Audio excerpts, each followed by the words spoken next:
Bonjour, bonsoir chers internautes, bienvenue à notre série Les 4 clés pour entreprendre et réussir. Nous entrons dans la troisième et la quatrième clé de cette série et ces clés nous seront encore une fois de plus très importantes. Ce sont des clés vraiment spéciales, des clés qui nous donneront de pouvoir davantage voler vers le succès en entrepreneuriat. Nous avons dit dès le début de cette série, le but est d'entreprendre et de réussir. Le but n'est plus d'entreprendre, mais d'entreprendre et de réussir. Et nous allons entreprendre et réussir avec la troisième et la quatrième clé de notre série, les 4 clés pour entreprendre et réussir.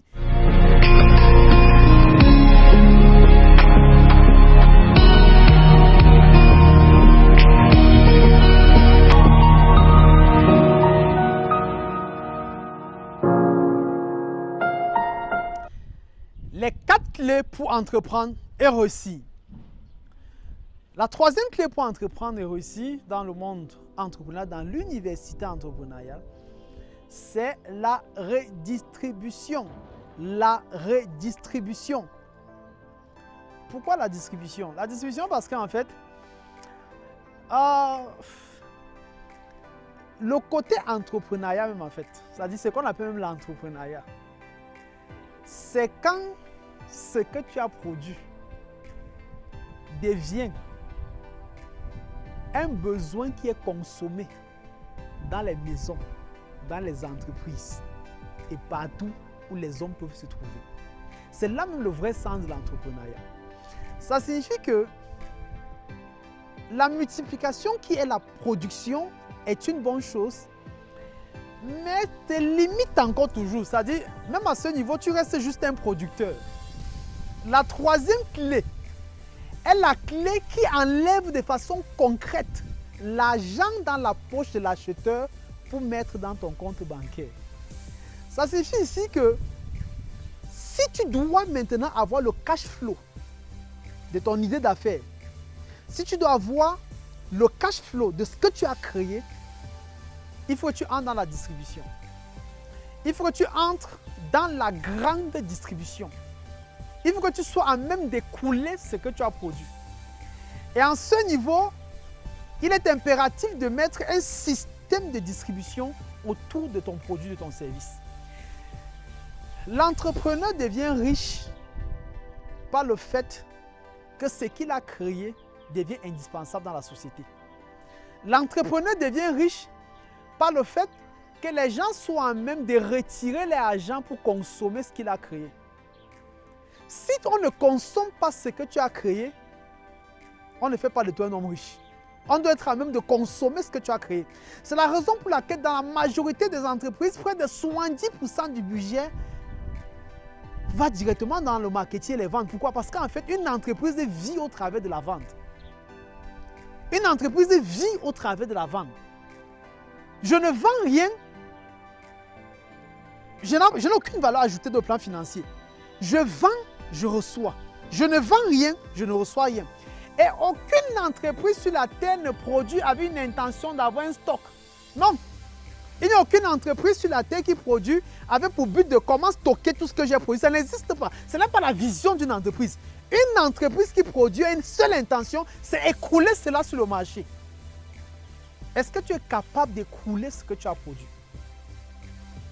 Quand nous jetons un regard un peu sur le marché, vous vous rendrez compte que le plus grand travail des entreprises, c'est l'agressivité sur le marché. C'est-à-dire, c'est travailler tous les jours pour écouler. Travailler tous les jours pour écouler. Se battre tous les jours pour écouler. Parce que si je n'écoule pas ce que j'ai produit, non, il n'y a pas une différence réelle entre moi et quelqu'un jusqu'ici, c'est par exemple produit le maïs et tout. C'est que si je suis par exemple, je prends un exemple simple, un agriculteur qui, au temps de la semence, lui, il a mis les graines de maïs au sol, il a récolté après, il a accumulé dans les magasins, il n'est pas riche.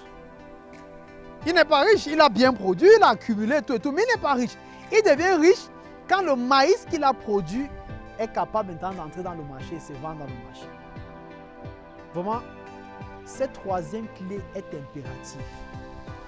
L'entrepreneur crée l'entreprise et le vendeur fait vivre l'entreprise. l'entrepreneur a la responsabilité de créer l'entreprise. Mais la personne qui a la responsabilité de faire vivre une entreprise dans la durée, c'est le vendeur.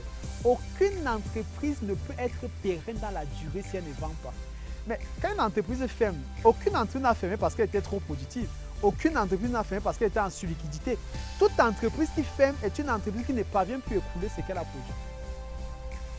Quand une entreprise ferme, c'est tout simplement lié au fait qu'à un moment donné, elle ne parvient plus à écouler ce qu'elle a produit. Elle a produit, on a acclamé, mais ça ne sort pas. C'est la raison pour laquelle j'aime toujours dire en fait, ne sois pas un fan club de ton produit, ne sois pas trop amoureux de ce produit dans ta chambre, dans ta maison, dans ton bureau. C'est super, c'est fantastique, waouh, c'est vraiment ce qu'il fallait, c'est une révolution dans la société. Il faut te rassurer que ce soit le marché qui dise que c'est une révolution. Il faut te rassurer que ce soit le marché qui dise que ce que ce monsieur vient de mettre sur le marché, c'est indispensable pour notre vie. Donc, il faudrait écouler ce que tu as produit. Il faudrait mettre vraiment l'accent sur l'écoulement sur comment vendre réellement, comment amener de façon concrète mon produit sur le marché. Lorsqu'on a traversé cette troisième clé, nous entrons dans la deuxième et la dernière clé de notre série sur les 4 clés pour entreprendre et réussir. Cette 4e clé, c'est contrôler le marché. Contrôler le marché. Les grands entrepreneurs, les grands hommes à succès dans un domaine ne sont plus en compétition. Ils contrôlent le marché. C'est-à-dire, ils ont atteint le niveau où ce qu'ils font, ils n'ont plus de concurrents. Ils ont juste des partenaires. Vous ne pouvez plus vous placer dans une position de concurrent. Il n'y a pas de concurrent. Microsoft n'a pas de concurrent. Apple n'a pas de concurrent. Il n'a pas. Parce qu'il contrôle le marché. À l'heure où je vous parle, Facebook n'a pas de concurrent. Facebook contrôle le marché. Mais le niveau de contrôle au marché, c'est la dernière dimension. En fait, c'est ceux qui règnent dans le monde des affaires. C'est ceux qui règnent. C'est-à-dire, ce sont des personnes qui commencent à créer maintenant les normes de leur activité. C'est-à-dire, c'est à partir d'eux qu'on a la trajectoire de ce qu'il faut faire. Ce sont des personnes qui dictent les volontés sur le marché. Ceux qui contrôlent le marché sont les personnes qui dictent les volontés. Ce sont des personnes qui disent comment ils voudraient que les choses se fassent. Puisqu'ils ont dorénavant les choses entre les mains. Vous savez, récemment, on a fait... Ça s'est passé bien avant avec le PDG de Microsoft, Bill Gates. Ça s'est passé récemment avec Facebook. Il a été appelé à la maison du Congrès, au Congrès américain, autant pour moi, parce que les Américains disaient que tu contrôles déjà tellement le monde entier et tu contrôles tellement les Américains qu'on a l'impression que tu peux même décider sur qui peut être élu comme président de la République et qui peut perdre les élections. C'est-à-dire, on a l'impression que c'est toi qui gères. C'est comme si le monde du numérique, c'est toi qui gères. C'est entre tes mains. Tu dictes ta volonté en fait. C'est ça en fait régner dans le monde des affaires. C'est contrôler. Les vrais entrepreneurs ne sont pas en compétition avec eux. Ils contrôlent les marchés. C'est-à-dire qu'ils dominent tellement les marchés. Ils ont la même mise sur les marchés. Ils ont la même mise sur les marchés. Pourquoi? Parce que la clé numéro 3, ils ont été tellement efficaces dans la clé numéro 3. C'est-à-dire ils ont tellement vendu les produits. Ils ont tellement écoulé les produits que presque toutes les maisons, presque toutes les entreprises, où que ce soit où se trouvent les hommes, les produits parlent à leur nom. Et c'est ça la 4e clé en fait, dans les 4 clés pour entreprendre et réussir. Il faut se mettre dans une position où ton impact sur le marché devient tellement grand que tu contrôles le marché et tu dictes ta volonté. C'est là où tous les entrepreneurs souhaitent se trouver, c'est là où je souhaite me trouver, c'est là où chacun de nous désire arriver en fait. Arriver à un niveau où nous contrôlons le marché, où nous dictons notre volonté à un marché. C'était la 4e clé et c'était les 4 éléments essentiels qu'il fallait communiquer dans notre série pour entreprendre et ne plus juste être des débrouillards, mais pour pouvoir entreprendre et réussir. Beaucoup de personnes entreprennent ici d'ailleurs, mais juste dans la dimension de la débrouillardise. Ils se battent dans la vie.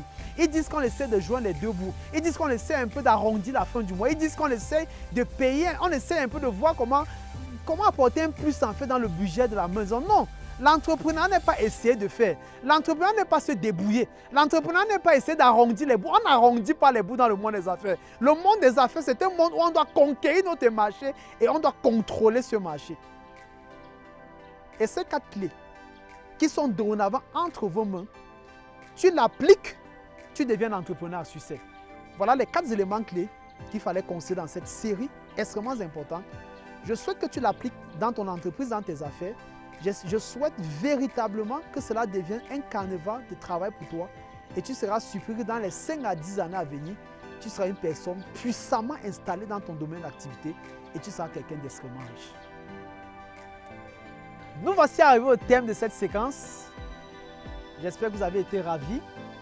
Cette séquence vous permettra de pouvoir vous installer concrètement sur le marché et de pouvoir contrôler le marché. C'était le but de cette séquence. Vous donner les éléments clés qui vont vous permettre de vous installer sur le marché et par l'après de contrôler le marché. Nous vous encourageons de vous abonner, de liker et de partager nos différentes pages officielles Facebook et YouTube. Sur les questions sur comment ça se passe, ce sont des questions qui peuvent naître. Comment ça se passe? Comment est-ce qu'effectivement on parvient à contrôler un marché? Quelles sont les étapes qui nous amènent à contrôler un marché? Qu'est-ce qu'on fait de façon pratique pour contrôler un marché? Est-ce qu'il y a des exemples modèles qu'il faudra suivre pour comment contrôler un marché? Nous vous répondrons sur nos pages officielles Facebook et YouTube et nous serons très ravis de vous revoir dans nos prochaines émissions. À très bientôt, votre coach Didi Nana.